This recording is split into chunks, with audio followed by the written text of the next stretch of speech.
Pemirsa, ada kasus yang kini menyita perhatian publik. Pekerja migran Indonesia bernama SN dilaporkan mengalami penyiksaan oleh majikan di Malaysia selama lebih dari 20 tahun. Keluarga baru mengetahui kondisi ini dan juga terkejut. Kecemasan meliputi keluarga SN, pekerja migran asal Kabupaten Temanggung, Jawa Tengah. SN menderita kekerasan serius dan gaji yang tidak dibayarkan selama bertahun-tahun di Malaysia. Sarno, mantan suami dari SN, mengaku terkejut dan lega setelah mendapatkan informasi terbaru. Berita tentang penyiksaan dan gaji yang tidak diberikan ini membuat ia dan anak laki-lakinya terpuruk. Kepala dusun letih memastikan bahwa SN merupakan warga asli dusun.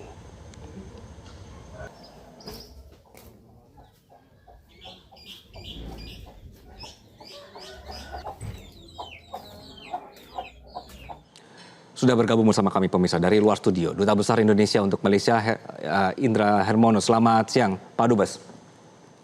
Selamat siang, Pak Sanggi. Ya, Pak Dubes, jadi saya kemarin sempat berbicara dengan Dirjen Perlindungan Kementerian P2MI gitu, bahwa SN ini sekarang masih di Malaysia karena keterangannya dibutuhkan ya Pak, untuk kepolisian Malaysia untuk menjerat ini si majikannya. Nah, dari kita Pak, dari kedutaan sendiri, bagaimana Pak proses pendampingan hukumnya dan kondisi SN saat ini seperti apa? Ya, baik, terima kasih. Jadi sekarang ini SN kan masih di bawah perlindungan, di rumah perlindungan saksi dan korban gitu. Nah, sekarang ini kita masih berkoordinasi secara intensif dengan pihak penyidik. Ini penting guna memastikan bahwa nanti tuntutan kepada majikan itu menggunakan pasal yang betul-betul kuat ya, karena selama ini kita sering menjumpai tuntutan yang dikenakan kepada majikan ini kurang kuat sehingga majikan berpotensi lepas dari tanggung jawabnya. Sementara itu kita juga mendapatkan kabar bahwa pihak majikan ini ingin menyelesaikan tanggung jawab finansialnya ya, tetapi katanya dengan cara mencicil karena kan jumlahnya cukup besar tuh, 21 tahun mungkin besar lah ya kalau kita itu. Nah, kita minta agar masalah perdata, masalah kewajiban majikan untuk membayar gaji-gajinya dan juga ganti rugi atas kecacatan fisik secara permanen ini harus dibedakan dengan kasus pidananya. Jadi ini yang kita terus koordinasi dengan pihak penyidik dan juga dengan pihak lawyer yang kita siapkan untuk mendampingi SN ini di proses pengadilan. Ya, ini penting karena kalau sampai salah menggunakan pasal yang untuk menuntut majikan, maka ini akan sangat melemahkan. Sementara kita ingin kasus ini betul-betul menjadi pelajaran, jangan sampai terus berulang kasus-kasus serupa. Karena Mas Anggi, kita di saat bersamaan sekarang ini pun ada 22 tahun hanya digaji 29 juta tuh.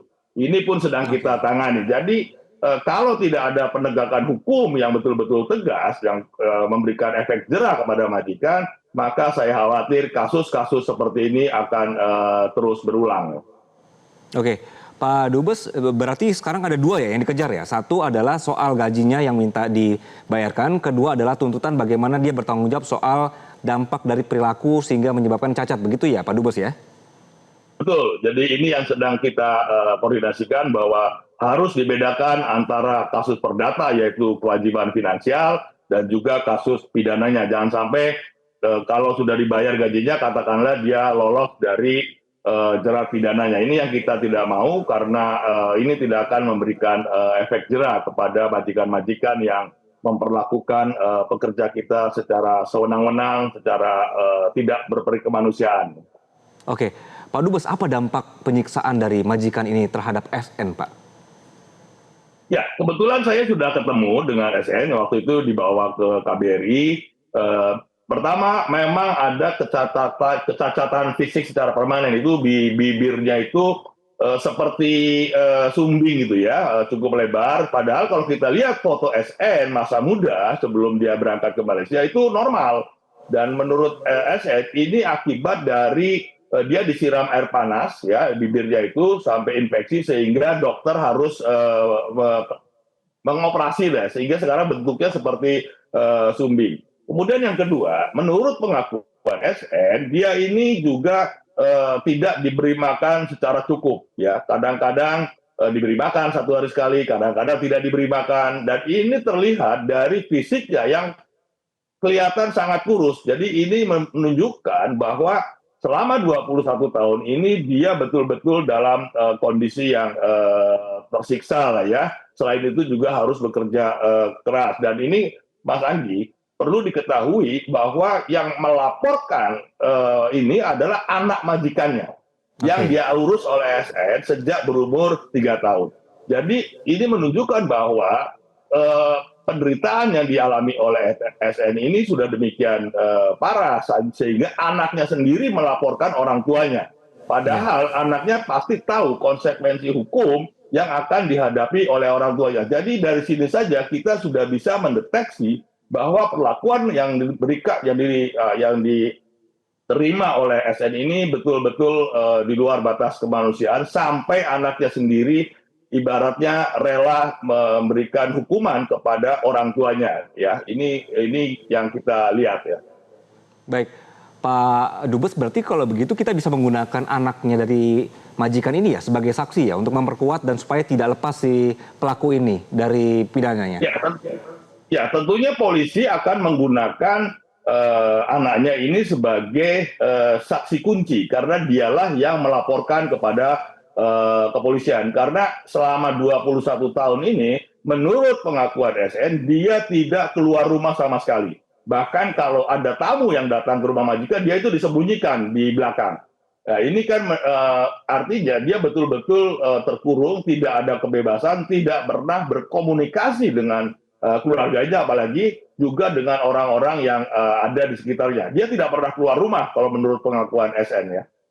Oke, Pak Dubes, majikan ini apa sih Pak pekerjaannya Pak, profesinya Pak, kalau boleh tahu Pak?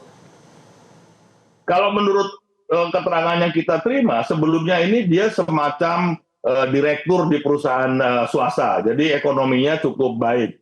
Dan ini juga terlihat dari ada anaknya yang sekolah di Inggris ya. Dan sekarang memang kondisi ekonominya tidak sebaik dulu, artinya mungkin tidak cukup banyak uang ya. Tetapi ini mestinya tidak melepaskan tanggung jawab dia untuk membayar semua hak-hak finansial yang harus diterima oleh SN. Memang dia katanya mau mencicil, tetapi kita tidak mau itu karena kalau sudah mencicil, misalkan SN sudah pulang, ini akan sukar lagi untuk memaksa majikan membayarkan seluruh kewajiban finansialnya.